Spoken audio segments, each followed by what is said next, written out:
some steel today for a little project. Well, saying little,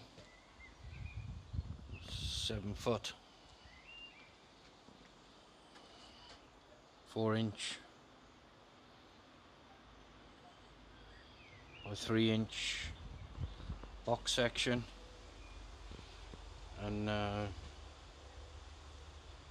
57mm outside diameter pipe, 8 foot of that,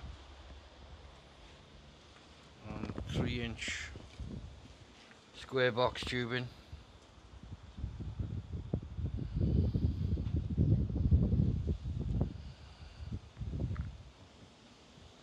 Putting it together in the next couple of days.